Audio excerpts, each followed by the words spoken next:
Well, here we are. We're on week 4 of this study of Philippians that we're calling Finding Joy, or the longer name is Finding Joy in a Junk-Filled World. Dennis, I have a question for you. This week Sure. we're going to talk about shining like stars and the joy of shining like stars, which rises from this passage that we're looking at this week. Have you ever been out on a night when you can see the stars real clearly? Oh yeah, and it just takes over the whole sky, and you just sort of stand there in awe. Just a quick, when we were in Zimbabwe, I can remember sitting on a mountain, not a lot of extra light, and almost like you could reach out and touch those stars. You just pulled them in. It's glorious. So you just raised something with that comment about where there wasn't a lot of extra light. On the nights when we have a hard time seeing the stars, it's usually because there's some kind of cloud cover that gets in the way, or That's right. sometimes we can be in a place where there's too much light. Mm-hmm. The ambient light from the city or from the suburbs shines so brightly that it makes the stars seem more dim.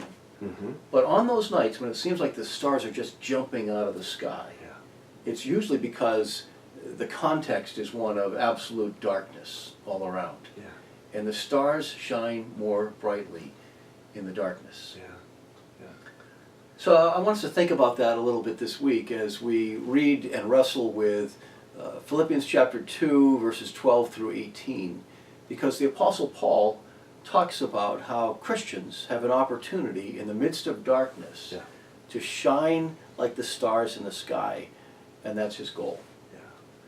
And in contrast, earlier in that passage we're going to look at is the idea that we're in the midst of a crooked and perverse generation, which oftentimes shines a false light, and it blinds us almost to the real light. Yeah.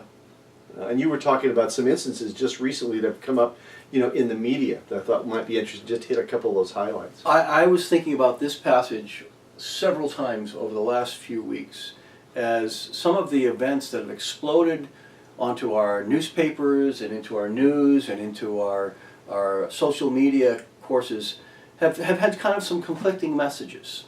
Here's the first of them. About 3 weeks ago or so, Hugh Hefner died, the founder of the Playboy Enterprise and all that. And it was fascinating to see how many people came out of the woodwork to praise Hugh Hefner. Virtually a week later, the Harvey Weinstein scandal broke. And the perverseness of Hollywood was on display. Amazing. Of powerful men who are using women who come trying to get an audition to get into a film, and they find that they have to give out sexual favors to Harvey as the big producer. And then it didn't stop with Harvey, but very quickly it unfolded other people, and in the last week we've seen more people calling out, people in the Massachusetts State House for barbarian behavior there, and even as far as the U.S. Congress. And so we're seeing this conflicting measure. On the one hand, lionizing and praising this man who really opened the doors for a lot of things that followed, while other people are being castigated. And it just shows how confusing this age is. That's right. Yeah, very much so. The earlier passage, even before shining light, crooked perverse generation, he says, that we're supposed to work out our salvation with fear and trembling. And it doesn't say for your salvation. So I think we're pretty clear on that, and the groups have kind of talked about that. But work out your salvation.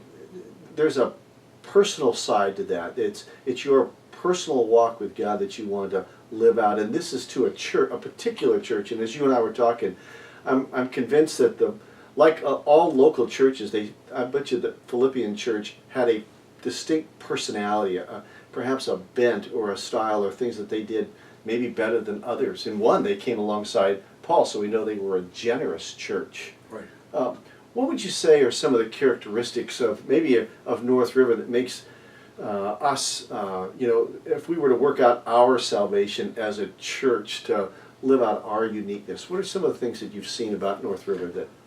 Well, I think there are things that jump right out of this text. One is the way that we work in the world and work with each other. So, Paul even goes back one step further and says, do everything that you do without complaining and arguing. Yeah. So think about the way that you go into your workplace and what kind of attitude and spirit.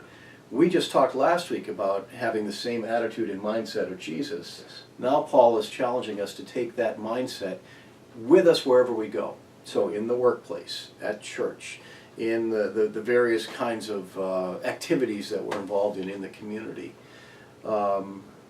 We work out our salvation knowing that we are not the completed projects. Sure.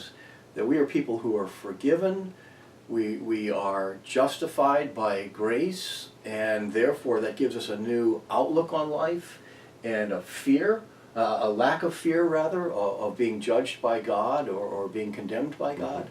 But we're still in process. Yeah. So he's challenging us to work all of this out, live up to the high calling, Yeah. day by day, as we're in this refinement process. That takes humility. It takes a lot of grace. Well, I want to sort of put several of these thoughts together. We were talking about a crooked and perverse generation, shining like lights, work out your salvation, and and you mentioned about some of the things that have come as a result of the Hefner and that whole litany that we went through. You know, in terms of how women are treated today, you know, we're finding a real backlash. Well, not even a backlash, but I think truth is coming out of how women are being treated, and perhaps even it's opening doors of how they would want to be treated. So, men, those of you who are walking through this small group series with us, here is a great opportunity for us as Christian men to develop and hold to and live out a very high view of women. Yeah.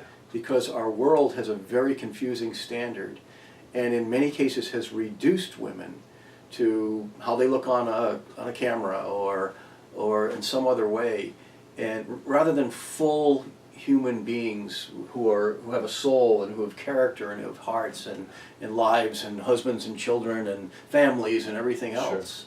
And there's an opportunity for us to say we have to live by this standard, and in doing so, we have an opportunity to shine like stars in the midst of a very confusing and dark time.